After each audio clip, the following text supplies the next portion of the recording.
Hey guys, how are you doing? It's Divine here for a short mentioning review, but before getting into that, I'd like to thank you all for the great feedback on the Evolution of Combat video. These kind words really motivate me to continue making these, so thanks a lot guys. Anyways, on to the Brink of Extinction, the newest Grandmaster quest with very little impact on the economy. Which is a good thing because we've had enough hits for now with the recent updates and what is about to come with the player-owned ports. So on to the actual news post, which was brought out today. As you can see, the first part is about the whole storyline, how the quest came to be, all that stuff. It doesn't have any impact on the economy, so we're going to skip over that. But at the bottom of this picture, they describe some of the rewards, which are an XP reward, which is quite normal.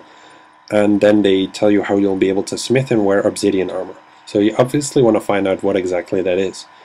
But they also mention how they're releasing a new solo combat area. It's just quite funny because they describe it as if it's something special now, when it's just, yeah, because of the evolution of combat it's special, but it's not something we're used to. It doesn't sound spectacular. Then you have the next part, which is about the Obsidian Armor, which is quite an important part to read. And they say how it's pretty similar to Void Knight Armor, having the 10% boost. Now, as with Void Armor, you hand in a lot of defense, so if Obsidian Armor is just going to be the same, then it's not so interesting to look into.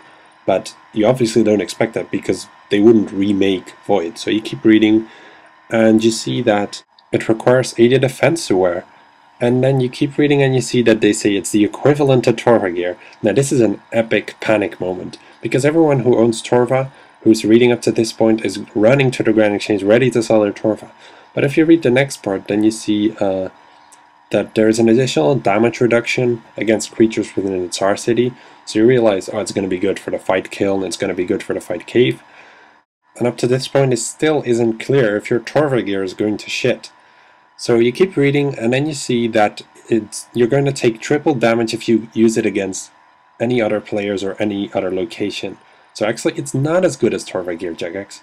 It's not as good, it's only some kind of specific area good armor thingy. Yeah, the way they write it here is just so dangerous for people who own Torva, because usually when people read these posts, the first thing they come across, they act upon that and they go right off to sell something. And this is a matter of losing a lot of money or not. Anyways, I forgot to mention the fact that it's also, there's a mage and range equivalent, so the same thing goes for Pernix and Virtus. But anyways, below that they start explaining how shitty Obsidian gear actually is, because they're like, it degrades, you must remake new pieces. And then they say, yeah, it's actually only good for the fight cave or fight kill. And then you're like, yeah, so why the hell all the panic? But that's just their way of selling their content, I guess. And then in the last part they explain what the fight Cauldron is and how it will work. Now it's important to read this still. Maybe there would be some details in there about what will be good here, or what you might want to look out for. But in this case there isn't, so there's nothing mentioning related. And below this there is the other news. There was nothing interesting that either this time, but it's always important to check that out too, because sometimes there are these little details that can make so much difference. It's quite incredible. Anyways, that pretty much sums up this video. I hope you liked the banner with these dudes and their glowing balls, and me and my badass Spartan gear. Feel free to check out any of the other videos we made, and check out our Facebook for all our website updates and merchanting updates. And feel free to check out our free trial on our website. There are links in the description, and that's pretty much it.